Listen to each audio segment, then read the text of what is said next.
Friends, मैं शिल्पा सिंह आरा भोजपुर बिहार से एक बार फिर अपने चैनल में आप सभी का स्वागत करती हूँ। तो आज हम लोगों की विदाई हो चुकी है दीघा फ्रेंड्स, बीच आज से। हम लोगों की विदाई हो चुकी है दीघा। शुरू कर रहे हैं दीघा टू धनबाद। दीघा से तो हम विदाई ले लिए, लेकिन दिल है कि यहाँ के नज़ारों में बस घुल मिला ही जा रहा था। यहाँ की हरियाली, यहाँ के मनमोहक नज़ारे, हर चीज़ अपनी ओर बुला रही थी कि चलो भाई वापस आ जाओ। लेकिन नहीं, घर भी तो जाना था, कितनी देर और। आप यहाँ आएंगे तो यहाँ के नज़ारे आपको बहुत अच्छे लगेंगे। यहाँ की हरियाली और यहाँ के छोटे छोटे गांव के अपने ही रमणीक नज़ारे जो हमें शायद हमारे बचपन की ओर ले जाते हैं, जब हम गांव जाते होंगे अपने बचपन। होटल की ऐश काट काट के ना मेरा दिल तो मेरे होटल को ही याद कर रहा था कि हाय वो मज़े, हाय वो ऐश आराम। अब तो चलो भाई अपनी रोज़ की ज़िंदगी में। But miss you my dear hotel. चलो अब चलते हैं, घर तो वापस जाना ही है, अब कितने दिन और। पर यहाँ के नज़ारे और यहाँ की मछली, ये आंटी ना मछली लेके जा रही हैं और यहाँ पर इतनी स्मेल आ रही थी जब हम खिड़की खोल रहे थे। शायद यहाँ के लोग मछली को ज़रूरत से ज़्यादा ही पसंद करते हैं। अच्छी चीज़ भी है, पर महक लग गई मेरे को और मेरे बच्चों को। जब हम खिड़की खोल रहे थे तो पूरा मछली महक रहा था। और पता है यहाँ के होटलों की भी एक बड़ी खासियत थी कि होटल्स के बाहर में ना कुछ अजीब जैसे कप बना हुआ, तो ये शायद अपने टूरिस्ट को लुभाने के लिए था। और मुझे तो सबसे अच्छे यहाँ की ग्रीनरी लगी थी। अच्छा शांतिपूर्ण एरिया था। और जब हम वहाँ पे चल रहे थे तो हम 116B पे रोड पे चल रहे थे, national highway. Friends, long tour में जाने में बच्चों को हम सबको परेशानी तो होती है। अभी मैं यहाँ पे अपोलोजाइज़ भी करूँगी, माफ़ी भी मांगना चाहूँगी। शब्दों पे मत जाना, प्रोनाउंसिएशन कभी कभी ख़राब हो जाती है। हमारे बहुत ही एक करीब भैया हैं, अशरफ भैया, और हमारा प्लान था कि हम उनके घर जाएंगे। उन्होंने बड़ी तैयारी भी की थी, हमने कई बार प्लान बनाया। पर मैं भैया माफ़ी चाह रही हूँ क्योंकि अनफॉर्चुनेट हम तो वीडियो में हर चीज़ बता नहीं सकते हैं, पर कुछ ऐसी प्रॉब्लम आ गई। हमें बिल्कुल आपके घर आना था, ये हमने भी प्लान कर रखा था, पर उस प्रॉब्लम की वजह से हम नहीं आ पाए। तो सॉरी फॉर दैट। हमें पता है कि आप हमारे अपने हैं और हमें अपने अपनों को समझाने की ज़रूरत नहीं पड़ती है। तो भगवान ने चाहा, क्योंकि ये लिखा होता है हम कहाँ जाएं कहाँ नहीं जाएं, तो शायद हमारा मिलना भी लिखा नहीं था। हम ज़रूर मिलेंगे। हम दिलों में सब एक दूसरे के साथ में रहते हैं, क्योंकि यूनिट में हम सब बहुत अच्छे फ्रेंड्स थे। और आपकी बिरयानी के तो इतने फ़ैन है ना, ये क्यों जी। हमें तो जैसा कि आप लोगों को पता ही होगा, मेरे हस्बैंड एक्स सर्विस मैन है, आर्मी मैन है। और हमारे यूनिट्स में इतना भाईचारा होता है ना कि हम लोग एक बार फ्रेंड बन जाते हैं, उसके बाद कहीं भी पोस्टिंग तो सबकी 3-3 साल पे आई जाती है। उसके बावजूद भी कुछ लोगों से ऐसे रिश्ते बन जाते हैं। उनमें से एक हमारे अशरफ भैया और दीदी थे, और वो इतनी, दीदी तो कुछ बोलती ही नहीं थी, और कुछ भी बोलो है मतलब हाँ। वो लोग बंगाल में रहते हैं और हमारे बहुत करीबी हैं। उनकी दोनों बच्चियां बहुत प्यारी हैं, दोनों की अभी शादी हो गई है। मतलब कई ऐसे दोस्त हैं मेरी, कई इतनी अच्छी फ्रेंड्स हैं ना जिनसे आज भी हमारा कनेक्शन है। हम लोग हार्डली क्या शायद कभी भी यूनिट के बाद में नहीं मिल पाए हैं, लेकिन हाँ आजकल जो ये कम्युनिकेशन की ना, एक चीज़ मैं और बता दूँ, इतनी ज़्यादा मछली की स्मेल आ रही है। हम लोग गाड़ी के अंदर बैठे हैं, उसके बावजूद हमें मछली महक रहा है कि पूछो मत। मैं तो शायद वैसे मछली पसंद नहीं करती इतनी कोई ख़ास, लेकिन अब तो बिल्कुल भी तौबा कर लिया मैंने मछली से। यहाँ कैसे रहते होंगे शायद इनको, क्योंकि हर घर के आगे अपना एक वो है, गबड़ा सा बोलते हैं ना, तालाब सा है, जिसमें वो खुद की फ्रेश मछली पकड़ते हैं और खाते हैं। शायद ये रीज़न होगा।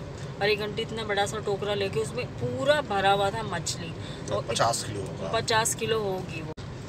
तो यहाँ पे इसीलिए बहुत रोज़ ही मछली खाते हैं, इसीलिए इनके बाल इतने सुंदर होते हैं और स्किन इतनी अच्छी होती है। अगर आप देखें तो ये मछली ले आंटी हैं, देख नहीं सकता, यहाँ के लोकल घर, सबके अपने अपने तालाब हैं मछली के।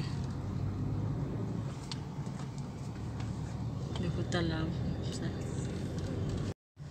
रोड की बात अगर मैं करूँ फ्रेंड्स, तो रोड देखिए ऐसी है। ये है NH 116B, है ना। और रोड सही है, NH की रोड्स हैं तो नेशनल हाईवे है तो है। लोग ड्यूली बाज़ार में पहुँचे हुए हैं और यहाँ स्पीड लिमिट आपको 20 किलोमीटर की रखनी पड़ेगी पर आवर के हिसाब से। ये इंस्ट्रक्शंस आ रही हैं, टूरिस्ट की बसेस आ रही हैं। भाई यहाँ दीघा ही जा रही होगी सारी, सब दीघा के लिए, सब बांग्ला में लिखा है, आप कैसे पढ़िएगा? देखिए बांग्ला दीघा। हाँ, अगर आप बाई कार आ रहे हैं ना तो सिंगल रोड ज़्यादा मिलेगी और क्या बोलते हैं, रोड तो अच्छी थी, ड्राइव करने में इतनी परेशानी नहीं हो रही थी।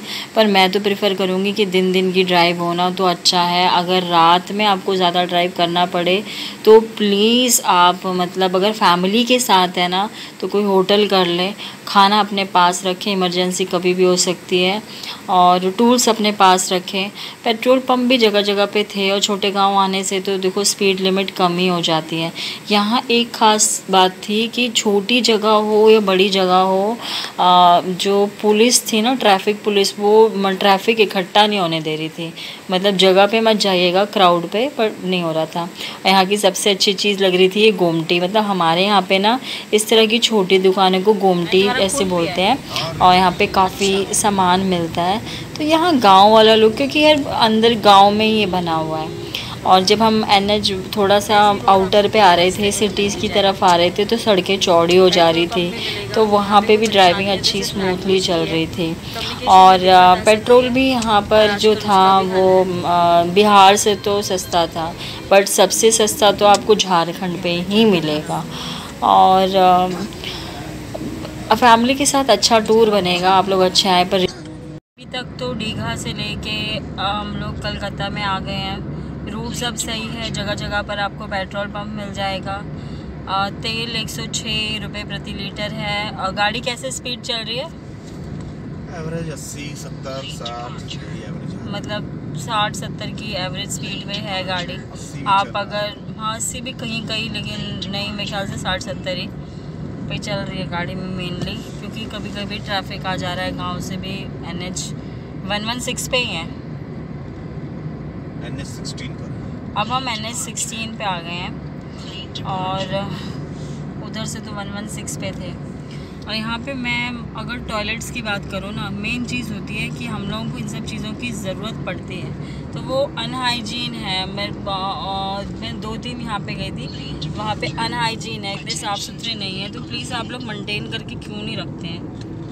मैं लोग गाँव गुजरा का करंट स्टेटस दूँ तो हम लोग GT रोड पे हैं, दुर्गापुर वाली, और नो डाउट NH है, GT रोड है, तो सबकी सब स्मूथ होती हैं, अच्छी होती हैं और सब कुछ है, कोई प्रॉब्लम नहीं है। आप आराम से अपना प्लान कर सकते हैं, वीकेंड प्लान कर सकते हैं। अच्छा आसनसोल जो दीघा अच्छा टूर रहेगा।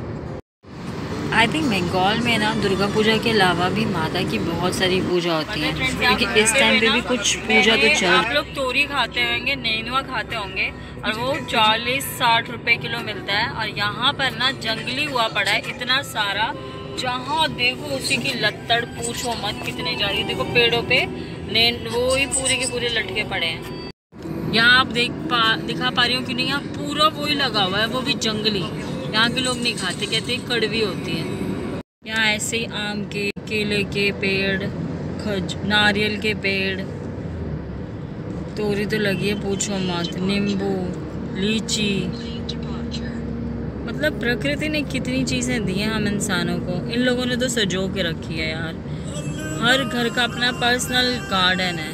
देखो मैं पीछे चुपचाप बैठ के बस अब मज़े ले रही थी, फिर भूख लग गई तो होटल में खाना तो बहुत अच्छा था।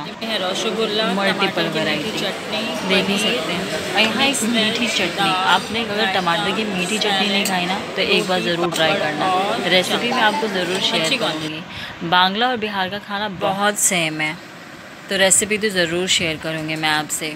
रात हो गई थी और हम लोग घर भी पहुँच गए थे। और आने के बाद में ना शूटिंग करना अच्छा नहीं लगता है, तो सब लोग सो गए, अब मैं भी सोने की तैयारी कर रही हूँ। आई होप आपको मेरी वीडियो अच्छी लगी होगी, तो लाइक सब्सक्राइब तो ज़रूर कर देना।